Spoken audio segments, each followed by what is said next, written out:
Ibérica tiene una cita con la historia con Pío Moa y Javier García Isaac. Cita con la historia. Presenta Javier García Isaac.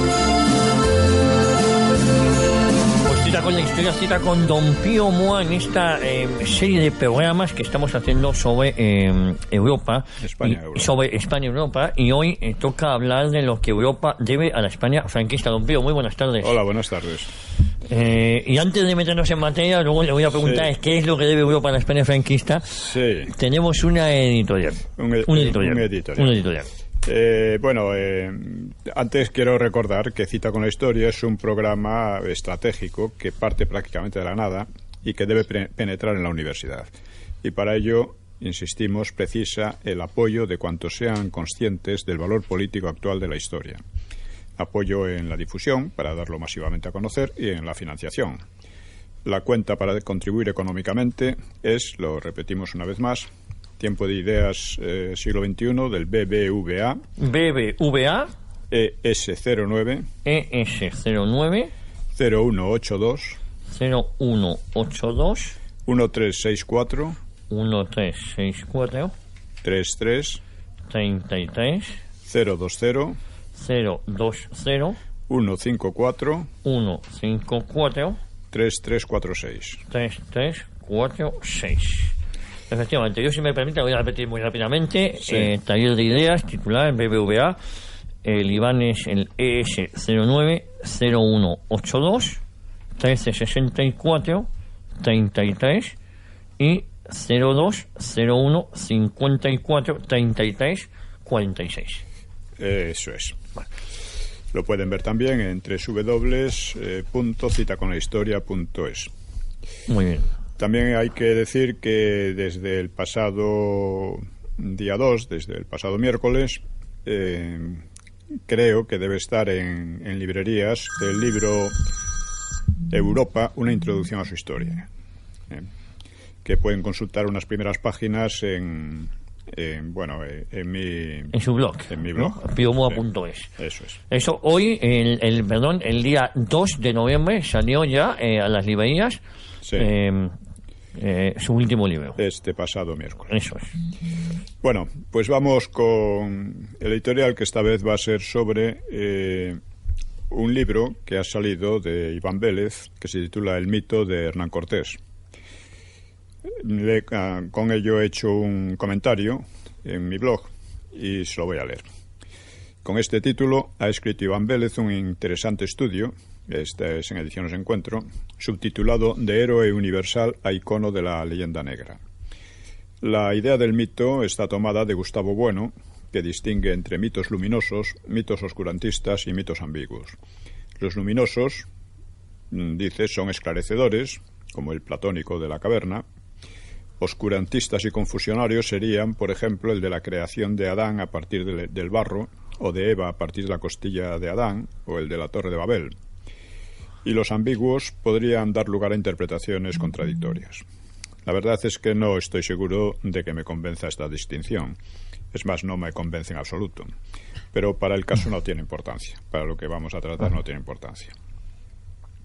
La cuestión que sí tiene sentido es la de si podemos considerar a Hernán Cortés y sus gestas un ejemplo de mito luminoso, como lo fue durante siglos, o de mito negativo, como lo ha sido desde hace bastante tiempo en numerosos medios europeos y americanos. Vélez cita unos versos de Heine. No era más que un capitán de bandoleros, que con su insolente mano inscribió en el libro de la fama su nombre insolente, Cortés. Estos versos resumen la versión, no sé si hoy día más corriente, pero desde luego muy divulgada y muy influyente. Como viene a mostrar Vélez, la verdad más obvia es que ningún capitán de bandoleros, de una pequeña banda de supuestos bandoleros, logró nunca destruir todo un imperio, edificar sobre él una nueva cultura y echar los cimientos de una nueva nación. Por cierto, una nación bastante más extensa que el imperio al que derrotó. México hoy es como 4 veces mayor. ¿Que España? O 5. Sí. No, del imperio. Del imperio, sí. Mexica. De lo Azteca, que era, ¿no? eso es. Que era más o menos 500.000 de kilómetros cuadrados.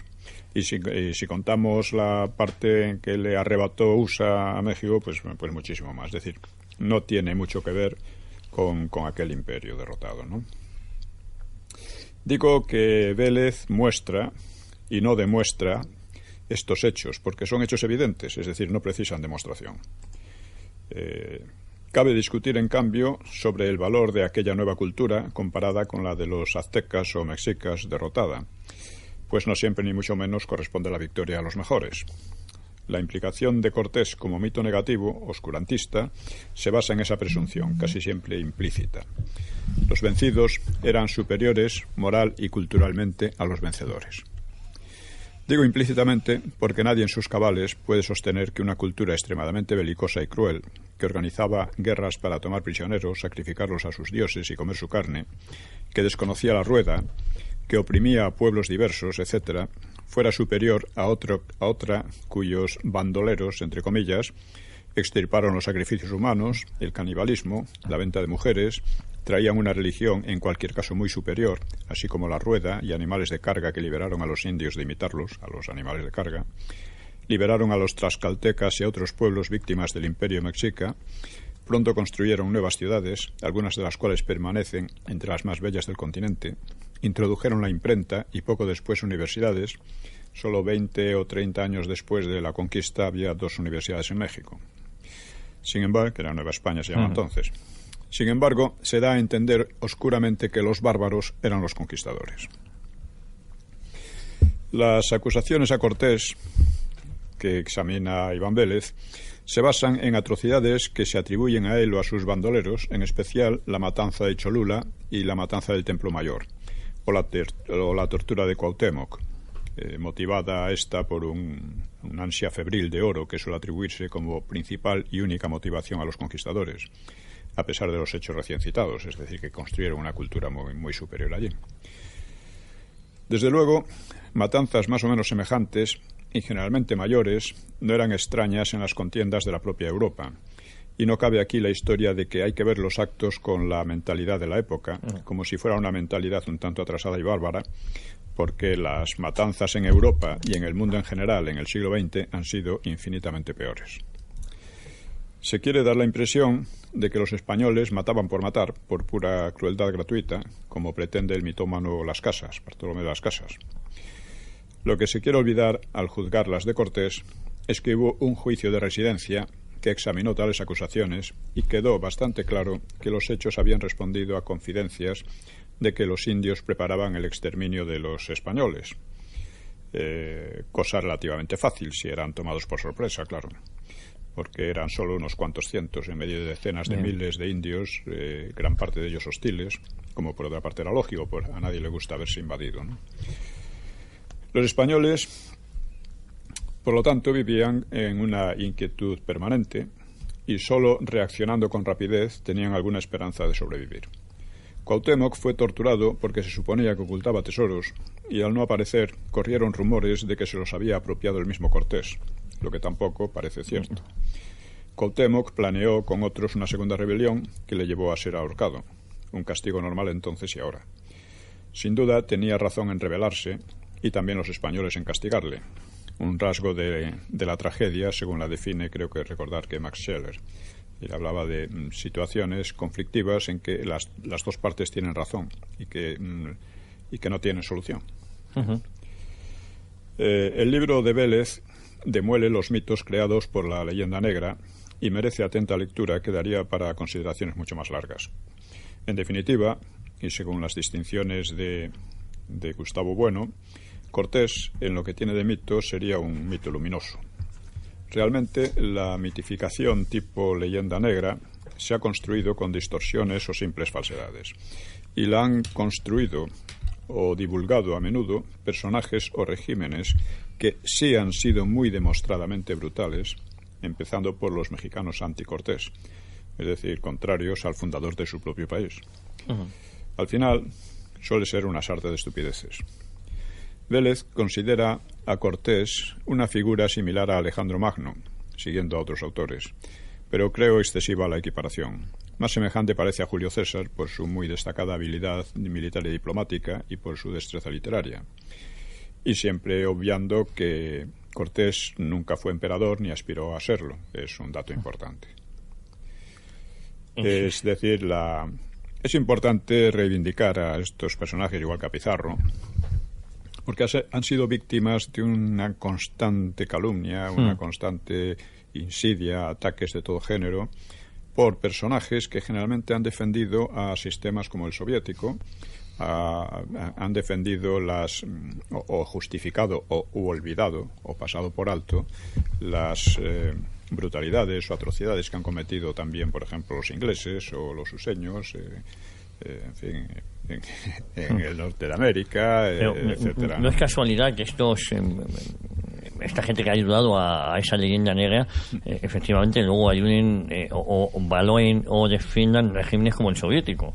No es casualidad. Es decir, los más intransigentes suelen ser precisamente los que creen defender unos sistemas utópicos supuestamente maravillosos. Esto es, las cosas se hicieron, hubo algunas atrocidades, muchas menos que las que se cometían entonces en Europa y muchísimas menos que las que cometían los propios actualmente en el siglo XX. Eso es. Porque muchas veces es que hay que comprender que hay que verlo con la mentalidad de la época. Sí, eso es importante, ¿no? Pero en este caso la mentalidad de ahora parece peor todavía, sí, excepto en la retórica. Hay mucha retórica también, entonces había mucha retórica, ¿no? Pero bueno, ahora pues, hay más. Desde aquí recomendar ese libro de Iván Vélez sobre la figura de Cortés. Bueno, pues vamos ahora con... Nos metemos en materia, que es lo que Europa debe a la España franquista. Sí. Esto parece casi una provocación. Sí, se me iba a decir. Pero como veremos, es una gran verdad. Europa debe mucho a la España franquista. Hace 2 sesiones abordamos el tema de lo que, en general, Europa debe a España. Y ahora vamos a ir, porque casi siempre se habla de lo contrario, de lo que España debe a Europa. Parece que España se lo debe todo a Europa y que no hay correspondencia, pero sí hay correspondencia y muy fuerte, ¿no?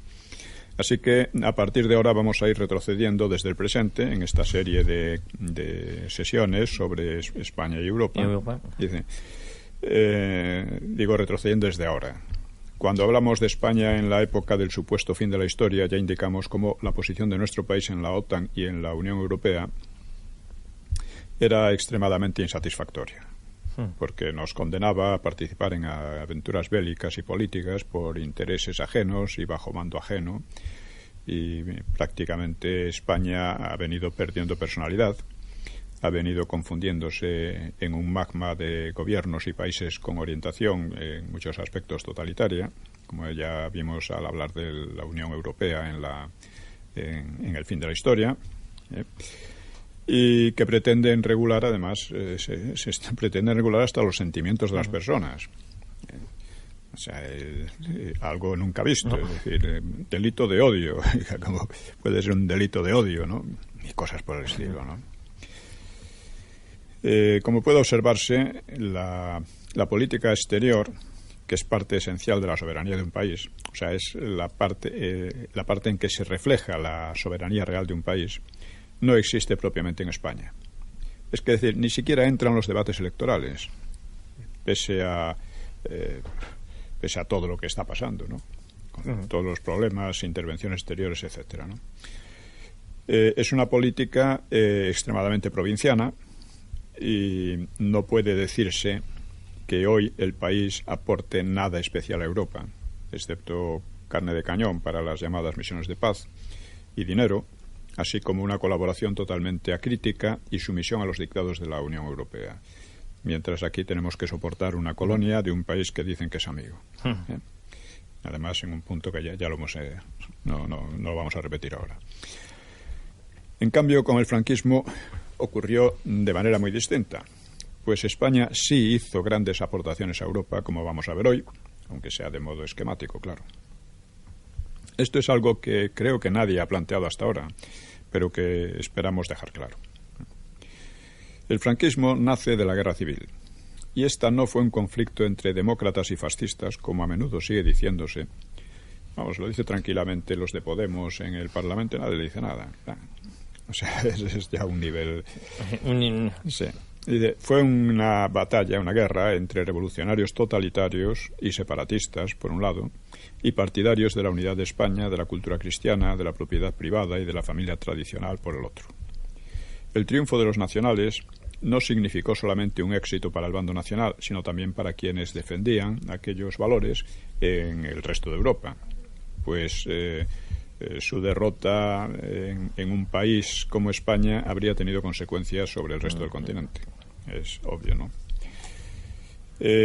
Introducción a la historia de Europa y en la guerra y los problemas de la democracia, he examinado la crisis de la democracia liberal entre la Primera y la Segunda Guerras Mundiales. Crisis que fueron manifiestas en movimientos marxistas y fascistas que arrastraban a las masas en muchos países. España fue una de las naciones donde dicha crisis se hizo más profunda durante la Segunda República, aunque aquí fascistas apenas había. Y de modo, por todo ello, la posibilidad de una revolución totalitaria de tipo comunista, aunque era abanderada por el PSOE, se volvió cada vez más real y cada vez más inminente. Debemos entender que la victoria de los nacionales, para empezar, no estaba predeterminada, porque hablamos a veces como si las cosas fueron así, porque solo podían ser así, ¿no? La guerra pudo haber seguido otro curso y pudo haber ganado el Frente Popular. Ello fue posible en dos momentos. Primero, al principio, cuando los recursos financieros, industriales y militares quedaron con abrumadora superioridad en el bando del Frente Popular.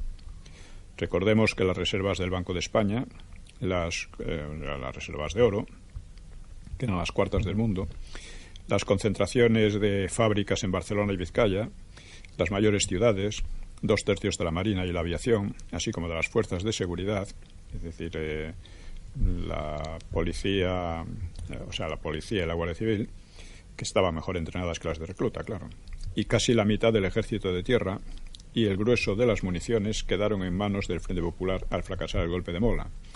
Mola consiguió imponerse en una zona bastante extensa, pero se encontró enseguida con que no tenía municiones. Bien, en tal situación,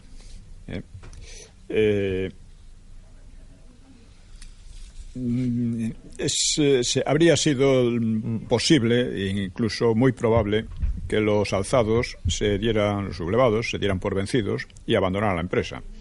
Mola estuvo muy cerca de irse, aunque se mantuvo gracias al éxito de Queipo de Llano en Sevilla, pero aún así todo era extremadamente precario. Sin la decisión y la energía de Franco, la guerra se habría perdido antes de empezar.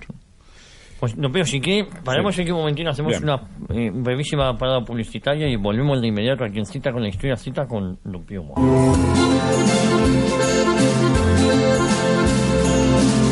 Pues ya estamos de vuelta en Cita con la Historia, Cita con Don Pío Moa, y nos habíamos quedado pues justo en la victoria de Queipo de Llano, que es lo que hace que Mola... No, y la decisión de Franco sobre todo, que Queipo de Llano se habría quedado aislado y sería lo mismo, ¿no? Sí.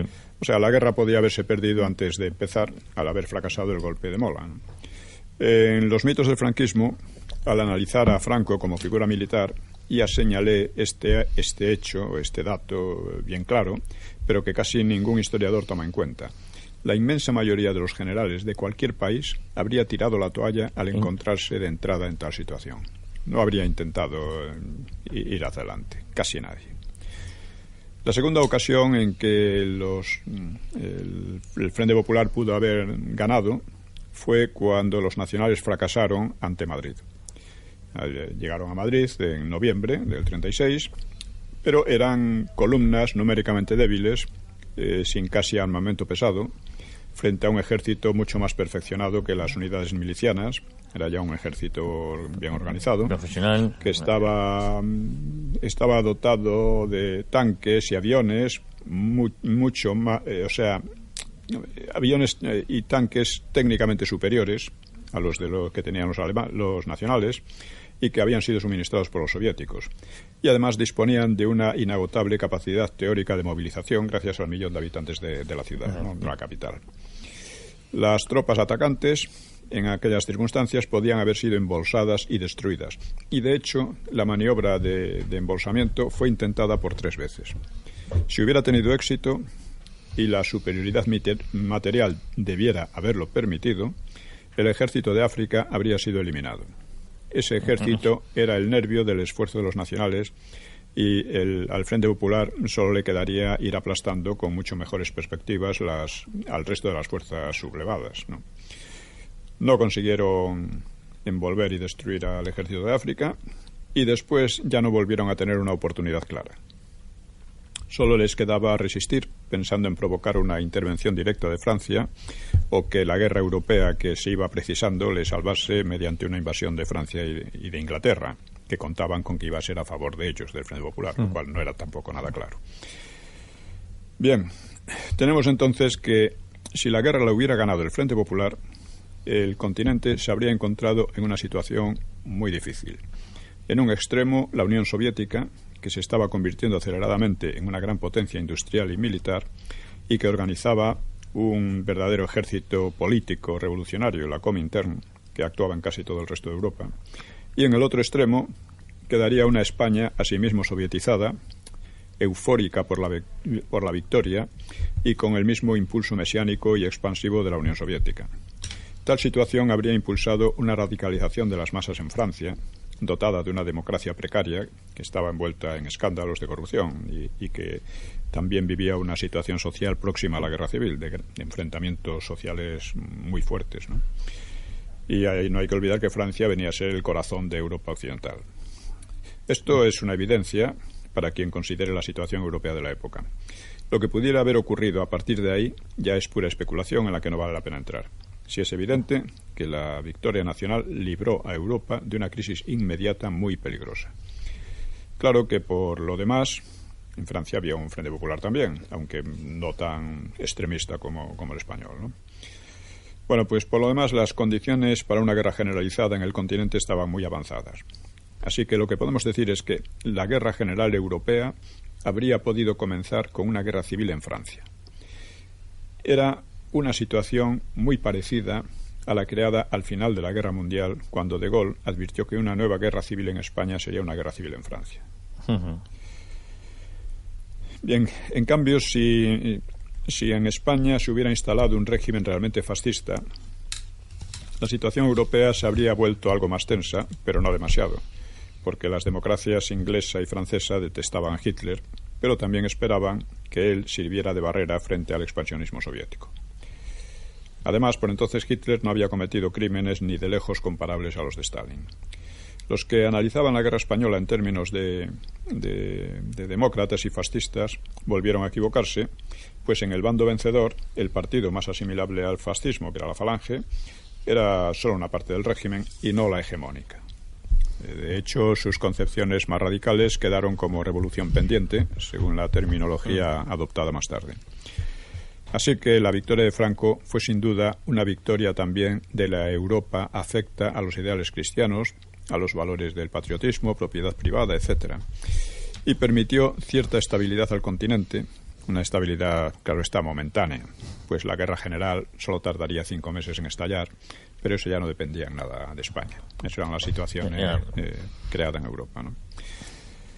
La guerra europea pronto sería mundial y cambió bruscamente la situación. Empezó con un pacto entre la Alemania nacionalsocialista y la Unión Soviética, dirigido contra Francia y contra Inglaterra.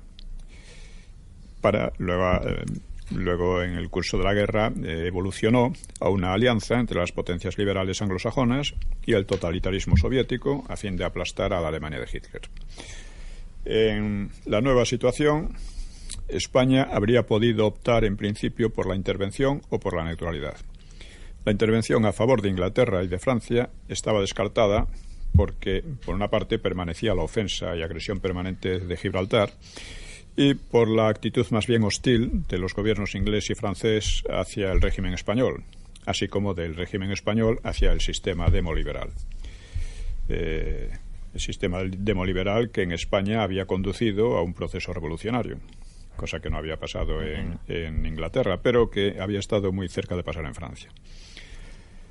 La intervención a favor de Alemania y de Italia parecía más probable, por la ayuda recibida durante la guerra y por ciertos valores políticos compartidos, y más aún por la presión coercitiva de las divisiones alemanas en los Pirineos. Pero en cualquiera de los dos casos, una débil España, tanto si hubiera intervenido a favor de unos como de otros, una débil España que apenas convaleciente de la guerra civil solo podría desempeñar un papel de satélite al servicio de otras potencias. Es decir, Franco, que siempre fue muy realista, no deseaba tal situación, de modo que maniobró permanentemente para evitar entrar en guerra y lo consiguió pese a todas las dificultades, que eran enormes. En definitiva, Franco entendió claramente que en aquel conflicto no se jugaba ningún interés relevante para España, al igual que había ocurrido en la Primera Guerra Mundial, en la que los soldados españoles solo habrían podido servir como carne de cañón al servicio de otros. Una cosa que muchos deseaban, entre ellos Azaña, por cierto, durante la Primera Guerra Mundial. Esto es indudable que permanecer al margen de la refriega fue un beneficio extraordinario para España, ya que salvó a la población de los bombardeos y atrocidades que sacudieron a Europa, aunque tuvo que soportar racionamiento y hambre, como casi todo el resto del continente, debido a la desarticulación de la economía dejada por el Frente Popular, a las restricciones ilegales impuestas por Inglaterra. De eso hablamos en otra ocasión, en otra sesión dedicada a los felices años 40, que siempre se pintan como negros, oscuros, pero todo es relativo. Comparado con lo que pasaba en Europa, España estaba pero que bastante muy bien. Mejor. Sí. ¿Y qué efectos tuvo la neutralidad española en el resto de Europa? De esto hemos hablado también, pero vamos a enfocarlo claramente. Hasta finales de 1942, la posición de España tuvo máxima importancia estratégica, pues si se aliaba a Alemania, habría causado muy graves daños a los aliados. Primero a Inglaterra y luego a Inglaterra y USA, ¿no? Desde finales de 1942, la postura española, en cambio, dejó de tener valor estratégico. Fue cuando la Operación Torch, el desembarco en el norte de África, que pudo haber derivado en una intervención española, pero no lo hizo, ¿no? Y esto benefició a los aliados. A los aliados. Esto quiere decir que la neutralidad resultó mucho más ventajosa, o sea que fue una ventaja realmente crucial para los anglosajones, mucho más que para el eje, para Alemania. De hecho, a Alemania le perjudicó porque le impidió desarrollar los grandes planes que tenía Hitler, cerrando el estrecho de Gibraltar y asegurando bases en las Canarias y el dominio de la costa de Marruecos hasta el Sáhara. De haber conseguido esto en el año 40-41, la Operación Torch hubiera sido prácticamente imposible, ¿no? No es que Madrid, hay que tenerlo en cuenta, no es que deseara el triunfo de los anglosajones. En realidad, prefería una paz negociada contra la Unión Soviética. Pero en los hechos, los grandes beneficiarios de la neutralidad española fueron los anglosajones, debido a la posición geográfica. Tampoco Franco quería perjudicar a los alemanes, pero estimaba ante todo la reconstrucción del país y los intereses generales de España. Que estaban por delante de otras cuestiones, ¿no? Y dado que hoy, en general, casi todo el mundo considera preferible la victoria de las democracias a la victoria del totalitarismo nazi, está claro que la neutralidad española benefició también a la Europa democrática. Fue un elemento, si no decisivo, sí muy importante en su victoria. Claro, esto conviene resaltarlo a menudo, ¿no? Sí. Se olvida con facilidad. Deben a España eso. Deben a España la neutralidad, que fue mucho más beneficiosa que para los vencidos, ¿no? Que para los alemanes. No obstante, debemos que los aliados vencieron fundamentalmente gracias a la Unión Soviética. La Unión Soviética fue la que corrió con el principal esfuerzo de la guerra, con el principal coste en sangre y en vidas humanas y material. Sí. Eso con diferencia, además. La colaboración fue necesaria, claro, pero desde un punto de vista puramente demoliberal, tal alianza contaminó fuertemente la victoria. Por el contrario, España se mantuvo al margen tanto de los nazis como de los comunistas. Esto fue un logro histórico de primer orden para el país. Y el mantenimiento de España en el ámbito cristiano y de mercado y de propiedad privada fue también un beneficio inestimable para la Europa occidental, la cual, como de costumbre, no expresó el menor agradecimiento, sino más bien lo contrario. Como sabemos, el gran beneficio obtenido de la neutralidad española por los aliados fue parcialmente reconocido por Churchill, pero no así por los demás vencedores de Hitler. Aquel beneficio fue pagado con todo tipo de amenazas y chantajes por los anglosajones al final de la Gran Guerra y con la organización del maquis por los comunistas, de que dependían de Moscú, claramente. Incluso se temió seriamente en España una invasión de los anglosajones, de Francia y de Inglaterra, ¿no? Y de USA, ¿no? La misma no se produjo gracias a la firmeza del régimen y a que, como vio claramente de Gaulle, una nueva guerra civil en España sería una guerra civil en una Francia famélica que había soportado enormes destrucciones y había un gran descontento. Y habría sido un grave peligro revolucionario en otros países devastados y donde los comunistas tenían una gran influencia, como en Italia. Así que, debido a la alianza liberal marxista, parte de Europa quedó contaminada, por así decir, de espíritu comunista, que se reflejó contra España. España se convirtió en un enemigo, pese a todos los beneficios que habían extraído de su política, ¿no? Otros beneficiarios de la neutralidad fueron los judíos, pues el régimen salvó a decenas de miles de ellos de la persecución, una persecución de la que prácticamente se desentendían los anglosajones, como ya tratamos en su día. Aunque, y lo comentaré un poco al final, aunque diversas autoridades judías han reconocido el hecho, tampoco puede decirse que en general dicho salvamento haya recibido la gratitud o reconocimiento debido. Así, Israel votó reiteradamente en contra de la entrada de España en la OTAN. Y a día de hoy, en la ONU, no en la OTAN, sino en la ONU. Y a día de hoy continúa, España en el franquismo no pidió la entrada en la OTAN, ¿no? Y a día de hoy continúan todo tipo de acusaciones y calumnias contra el franquismo como si hubiera contribuido a la persecución contra los judíos. Pero dado que el régimen español, como dije, se mantenía firme, obligando a descartar una invasión, los vencedores recurrieron al aislamiento de España tratando de hacer caer al régimen. La medida no solo era injusta, al no haber participado España en la guerra, sino directamente criminal, pues trataba de provocar hambre masiva en el país. La medida fracasó, pero ello no quita el carácter criminal al intento, que, por cierto, a la izquierda y los separatistas, pues, les parece bien, en general, a muchísima gente, ¿no? Una nueva victoria del franquismo, de repercusión positiva sobre Europa, fue la obtenida sobre el maquis.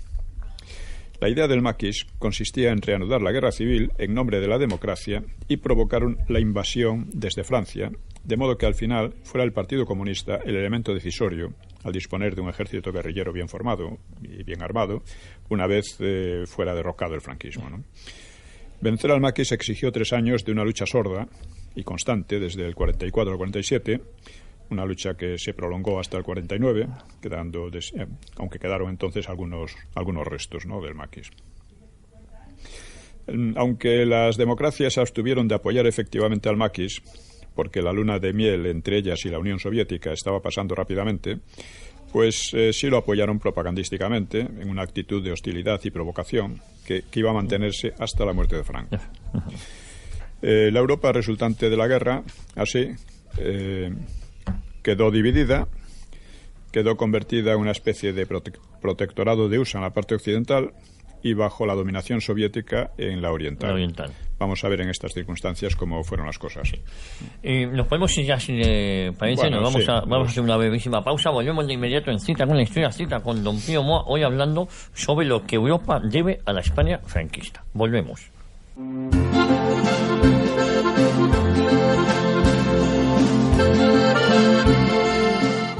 Ya estamos de vuelta en Cita con la Historia, Cita con don Pío Moa. Comentábamos que esa animadversión hacia Franco duró prácticamente hasta su muerte. Hasta su muerte, a pesar de todo lo que se le debía, ¿no? Efectivamente. Como Europa había quedado dividida en 2 protectorados, un protectorado de USA y otro bajo dominación soviética, pues Franco previó claramente que la alianza entre las potencias anglosajonas y la Unión Soviética iba a resquebrajarse más bien antes que después. Así que se adelantó a señalárselo al gobierno inglés, con vistas a oponer una resistencia al expansionismo soviético. Como es sabido, la propuesta recibió una especie de coz diplomática y la afirmación de que la alianza con los soviéticos sería firme y duradera y garantía de la paz. Esto es lo que le vinieron a decir a Franco cuando propuso aquello. Pero la realidad terminó imponiéndose y ante la Guerra Fría, USA fue tomando conciencia del valor estratégico de España ante una eventual embestida soviética por el centro de Europa. La diplomacia franquista luchó de manera tenaz y eficaz contra el aislamiento y terminó derrotándolo. El éxito lo coronó en 1955 con la entrada en la ONU, la misma ONU que había pretendido excluir a España del ámbito civilizado. Por cierto que la Unión Soviética también votó a favor, porque le interesaba meter a dos de sus repúblicas. A cambio, ¿no?, de reconocimiento a España. Entonces todo iba un poco mezclado. Hilado. La política termina por ser así, ¿no? En fin, el gobierno useño y también los de Europa Occidental no tuvieron más remedio que reconocer la realidad y aceptar a la España franquista, aunque siempre con renuencia y un fondo de hostilidad. En aquellas circunstancias, la neutralidad dejaba de tener valor, ya que una ofensiva soviética no iba a detenerse en los Pirineos, ni en tal eventualidad tampoco los aliados occidentales iban a respetar una neutralidad española, ¿no? España, por tanto, contribuyó de modo importante al mantenimiento de la seguridad europea y a la contención de la Unión Soviética. Es más, España se conformaba así como un bastión anticomunista más fiable que otros europeos como Francia o Italia, donde los comunistas tenían gran peso político. Estos y otros países eurooccidentales sufrían frecuentes sacudidas en forma de huelgas y protestas masivas, movilizaciones comunistas o comunistoides, movimientos estudiantiles radicalizados que culminarían durante los años 60 en el llamado Mayo francés o Revolución de 1968, que en cierto modo cambió la política española y cambió muchas cosas más, ¿no? España era el contraste, se mantenía su solidez. El Partido Comunista era la única oposición real al régimen y era un partido muy activo, pero solo avanzaba muy lentamente, a pesar del apoyo político y propagandístico que recibía en gran parte de Europa, ¿no? Una gran desgracia para el régimen fue, como hemos venido diciendo muchas veces, el Concilio Vaticano II. El franquismo se declaraba católico, pero la Iglesia lo dejó en el aire al negar la confesionalidad y preferir el diálogo con los marxistas, mientras gran parte del clero de España, no se olvide, protegía a comunistas, terroristas y separatistas. En definitiva, el franquismo se quedó sin discurso y si no se hundió, pues fue, de un lado, por la inercia del pasado, por el recuerdo de lo que había sido la guerra, por el olvido muy mayoritario de los odios de la República y, de otro lado, por un éxito económico sin precedentes, que constituía por sí mismo un discurso ideológico, aunque insuficiente, ¿no? El éxito económico era un argumento muy fuerte, pero insuficiente para llenar el vacío que había dejado el Vaticano II en España, ¿no? Un aspecto de ese cambio radical fue el comienzo de los asesinatos de la ETA en 1968. Lo significativo fue el enorme apoyo moral y político, incluso material, que la ETA recibió precisamente por sus asesinatos. Apoyo del clero vasco, gran parte de él, de parte del clero del resto de España, así como de gobiernos europeos, especialmente el francés, que suministró a los terroristas un invalorable refugio justo al otro lado de la frontera. Pues reconoció el santuario, ¿no? Sí, sí. Las simpatías por la ETA también cundieron en países como Holanda, Italia, Suecia y otros. Los apoyos al terrorismo llegaron a un grado especialmente alto con motivo de los juicios de Burgos contra varios etarras en 1970 y del último proceso del franquismo en 1975, que terminó con el fusilamiento de 2 etarras y 3 del FRAP. Es decir, esos países se ingerían en los asuntos internos españoles y apoyaban la desestabilización de una España internamente más pacífica, más estable, con mejor salud social y que prosperaba con mayor rapidez que ellos. O sea, parecía que les alegraba que aquí hubiera el mayor follón posible, ¿no? El pretexto consistía en la persistencia del mito del franquismo como un régimen fascista que había aplastado a la democracia del Frente Popular. Un régimen que no era una democracia liberal como ellos, pero que había salvado a España de una crisis revolucionaria y disgregadora, y de una guerra mundial, y de una nueva guerra civil, que había conseguido unas tasas de crecimiento económico nunca vistas en España antes o después. Hay que insistir en estos datos, porque son los decisivos, son los que dan el balance de éxitos y fracasos, Y hay que insisto, porque le dan el significado a la época. Un régimen que con todo ello había beneficiado al resto de Europa de forma impagable. Con haber derrotado a la revolución, con haber estado fuera de la guerra, etcétera, la guerra mundial. La única oposición, y además con su oposición a la Unión Soviética, ¿no? La única oposición interna real al franquismo era la comunista, como hemos dicho ya muchas veces, y hay que seguir diciéndolo, y fueron los comunistas quienes principalmente elaboraron el discurso de la propaganda antifranquista. Y su argumentario, el argumentario comunista, ha sido acogido también por otros partidos intelectuales y grupos diversos no comunistas fuera de España, y ha terminado ocurriendo también dentro de España. Aquí es antifranquista desde el PP hasta la ETA, ¿no? Todos. Aún no siendo España una democracia liberal, aquella actitud iba contra los intereses más elementales de las propias democracias, las cuales, aunque a desgana, habían terminado por resignarse a la realidad y por aceptar en la práctica al régimen con el que comerciaban provechosamente, por otra parte. Era también significativo que los países más hostiles a España fueran precisamente aquellos que más habían colaborado con el nazismo, como Francia, Holanda o Suecia, dando la impresión de que quisieran lavarse una mancha a costa de otro país que se había mantenido al margen de todo aquel tremendo conflicto. Había otra diferencia importante entre España y esos países. Ninguno de ellos, salvo Suecia, se debía su democracia actual a sí mismo, sino a la intervención militar useña, por lo que no parece razonable que se pusieran tan exigentes con el franquismo, ni que mostrasen tanto orgullo, y menos aún que apoyasen a los comunistas y terroristas que se oponían a Franco. Apoyo diverso, ¿no? Finalmente, y a diferencia de aquellos países, la democracia llegó a España por su propia evolución interna, no por intervención militar useña. Y llegó una vez que el régimen quedó casi vaciado ideológicamente por el Vaticano II. Este es un punto de la mayor importancia para entender la evolución europea y española, y sin embargo casi ningún historiador lo toma en cuenta. Precisamente cabría atribuir el carácter enfermizo o bananero de nuestra democracia actual a la ignorancia de datos tan elementales, convirtiendo al antifranquismo en sinónimo de espíritu democrático, lo que haría de los comunistas y etarra los grandes campeones de la democracia, claro. Importa insistir en estos puntos, porque son ocultados o desfigurados bajo una masa de retórica de muy bajo nivel intelectual y moral, pero que está en todas partes, es aplastante, ¿no? Aquellos países de Europa Occidental no solo debían su democracia a las armas useñas, sino que su prosperidad también había despegado, después del ruinoso estancamiento de posguerra, gracias a las inyecciones financieras del Plan Marshall. Que a España no llegó nunca. Eso es. Como venimos insistiendo, se lo debían casi todo a USA, una deuda moral y política gigantesca que continúa hasta hoy. Y ahí encontramos de nuevo una diferencia de gran calado con respecto a España, la cual no recibió el Plan Marshall y sí, en cambio, un aislamiento delictivo, lo que libra a nuestro país, caso casi único de Europa, de aquella inmensa deuda de los países eurooccidentales. Claro, España no está en deuda con USA. No está en deuda con nadie.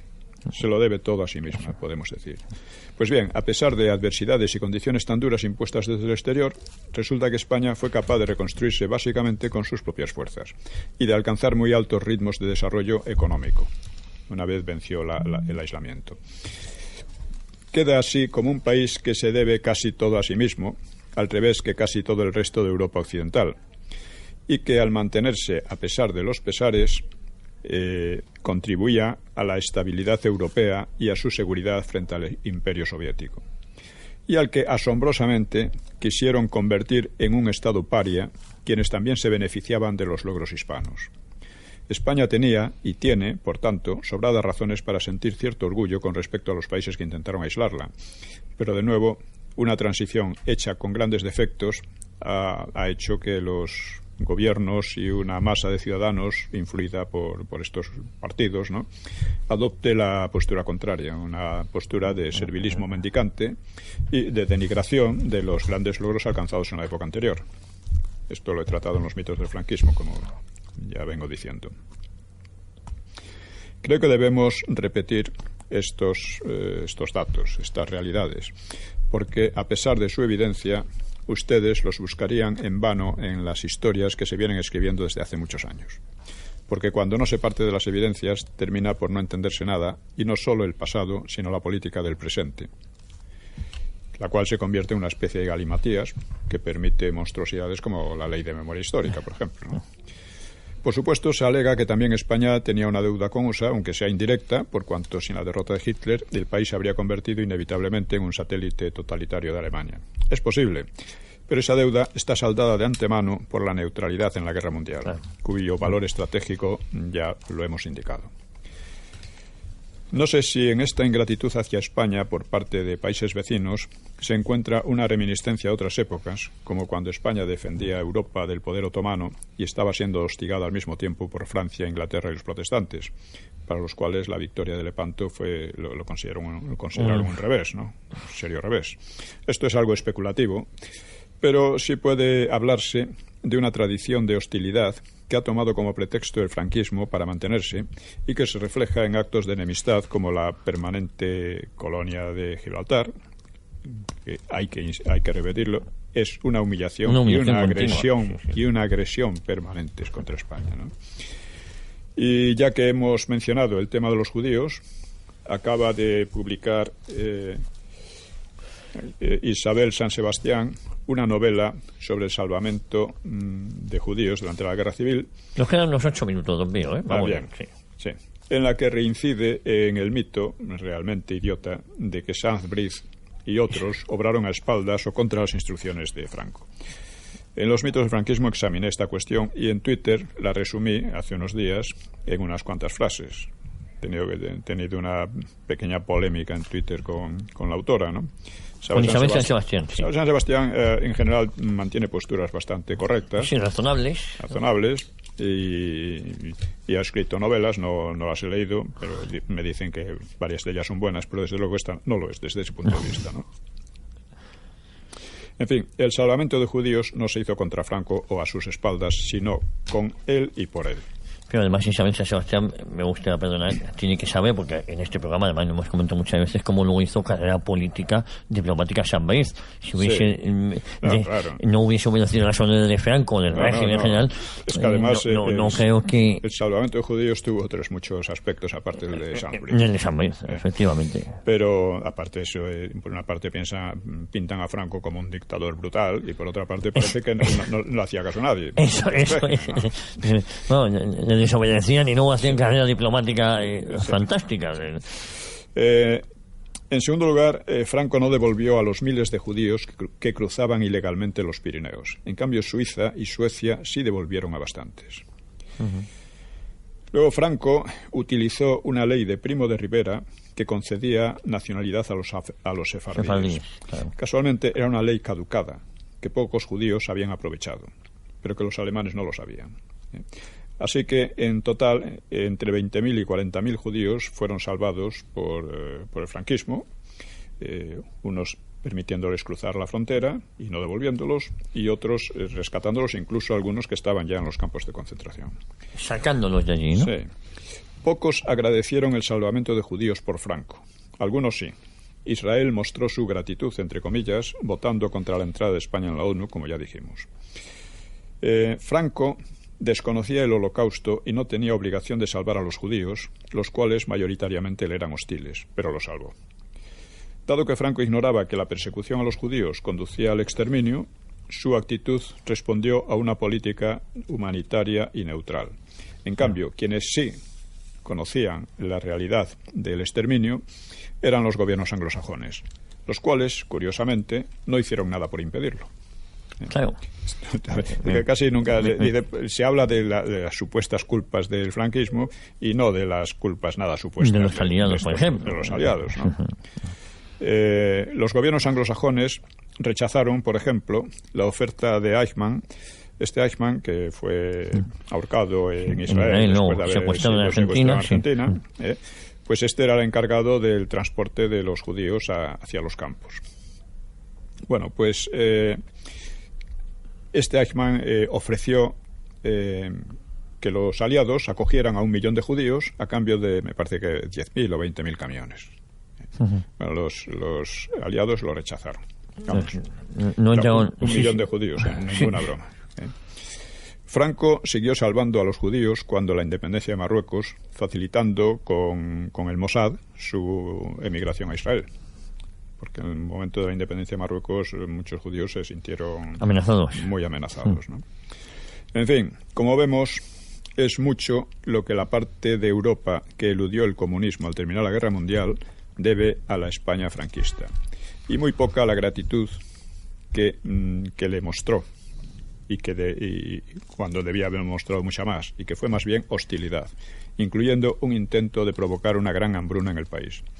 Esta conclusión, por chocante que resulte a algunos, o por escandalosa que resulte a algunos, corresponde a la verdad histórica y debe ir abriéndose paso porque sobre la falsedad no puede construirse un futuro saludable. Y en fin, pasamos ahora a algunos comentarios, ¿no? Como comentarios. De todas formas, yo no entiendo cómo se llama San Sebastián, esto es una opinión muy personal, se meten estos... Bueno, se mete por esa manía de la derecha de demostrar que, ya que para ser demócratas hay que ser antifranquistas, pues vamos son tan antifranquistas como cualquiera, como el que más. O incluso más. Es una pena. Tuve un desagradable cruce en Twitter con ella, porque enseguida se subió por las paredes. Sí. Diciendo que Franco, que ya no, con Franco no tenía nada que ver. Y nadie le estaba preguntando eso. Dice, es que se creen que ustedes, ¿qué serían ustedes sin Franco? ¿No se dan cuenta? No serían nada. Claro. Es lo mismo que esta historia de... se me ha ido el santo cielo. Bueno. Pero vamos, es una situación así. O sea, sin el franquismo no habría podido haber democracia. Y la democracia está pudriéndose en gran parte por el antifranquismo, barato, antihistórico, irracional y visceral y absurdo, ¿no? En la que se está cayendo. Ya digo, todos los partidos. O sea, esto es una verdadera miseria. Y vamos a comentar algunos comentarios que nos han llegado, ¿no? Bueno, algunos dicen que pongamos una cuenta PayPal para el tema de las donaciones. Dice que es más práctico. Yo creo que lo tenemos, la verdad es que no sé cómo. Yo creo que lo tenemos, yo hablaré con el responsable, pero yo creo que esa cuenta está en la cuenta PayPal. Tengo idea que sí.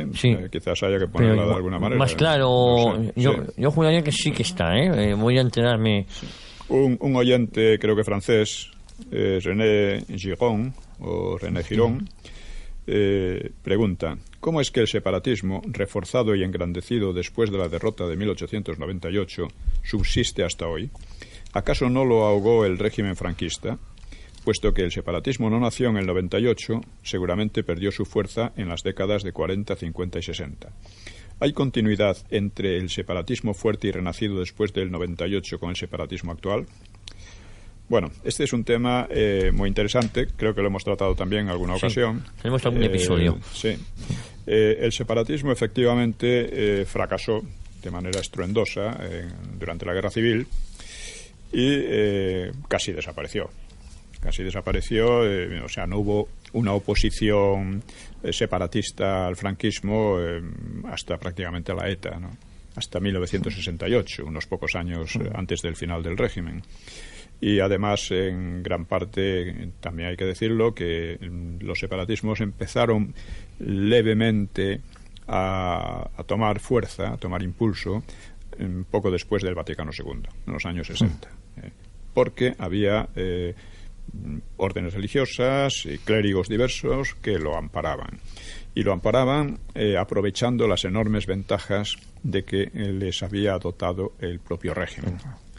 El régimen dio a la Iglesia unos privilegios y unas ventajas verdaderamente extraordinarias, y la Iglesia fue durante años un pilar fundamental del régimen, pero a partir del Vaticano II se convirtió en lo contrario. Y este resurgir del separatismo fue obra en gran medida del clero, tanto en Cataluña como en Vascongadas. Fue obra en gran medida de ese clero, digamos, aggiornato. Pues yo creo que ha quedado suficientemente... Sí, no, hay más que decir. No, tenemos tiempo, sí, un minutín. Es que cuando llega la transición, el separatismo seguía teniendo muy poca fuerza. Tan poca fuerza que casi ninguno se proclamaba separatista. decían que eran autonomistas, que ellos todo lo que querían era una autonomía, regionalista, como la de la República. Y aquí que Suárez y los demás dicen, sí, pues vamos a dar una autonomía mucho más amplia que la de la República. Mucho más de lo que solicitaban. Mucho más de lo que solicitaban. Muchos de ellos se quedaron verdaderamente asombrados de lo que les regalaban. De la generosidad. El PNV recibió 150 millones de pesetas para que se reorganizara y tal y cual. Y los del PNV dijeron que eso era una parte de la deuda. Que no se sabe qué deuda. Igual que la UGT con los edificios históricos. Exactamente, ¿no? Hubo una especie de... es decir, estos nuevos políticos creyeron que sobornando a todos estos, pues nada, los tenían en el bolsillo. Creyeron eso, no tenía, porque les faltaba cultura histórica. Uno de los problemas del franquismo, de su pérdida de discurso, fue que surgieron una serie de políticos que habían perdido un poco la idea de la historia. La idea de lo que era la cultura española, la historia, en fin, lo que se había dilucidado en la guerra, ¿no? Y te dicen, una guerra fratricida, pero unos querían una cosa y otros querían otra. Y ganaron los que teóricamente estaban más a favor de estos que ahora protestan tanto. Bueno, pues cuando llega la transición, ya digo, los separatistas se presentan como simples autonomistas. Pero claro, les entregan nada menos que la enseñanza, les entregan medios de masas, les dan dinero directamente, les facilitan todo. Entonces comenzó un proceso de lavado de cerebro sistemático que ha durado 40 años y que nos está llevando a una situación que es cada vez más crítica. Claro. Esta es la realidad. Sí. Esta es la realidad. Y bueno, lamentablemente estamos así, hay que denunciarlo y hay que buscar la manera de invertir este proceso, que es un proceso también contra la democracia. Y que nos llevará posiblemente muchas generaciones el dar la vuelta a este asunto, ¿no? No necesariamente. ¿No? Es cuestión, es que como apenas ha habido resistencia, momento, exactamente. Que no empezamos. Este programa tiene un inicio. Es un inicio, tiene uno de sus objetivos y esperamos que comprendan nuestros oyentes la necesidad de colaborar en todos los sentidos a su difusión. Pues don Pío, muchísimas gracias. Nos vemos la próxima semana aquí en Cita con la Historia, Cita con don Pío Moa. Seguimos con esta serie de capítulos hablando de Europa, ¿no? Sí, eso es. Bueno, pues muchísimas gracias, don Pío. Muchas gracias. A todos ustedes, muchas gracias por su fidelidad. La próxima semana aquí en Cadena Ibérica, en Cita con la Historia, Cita con don Pío Moa. Muchas gracias.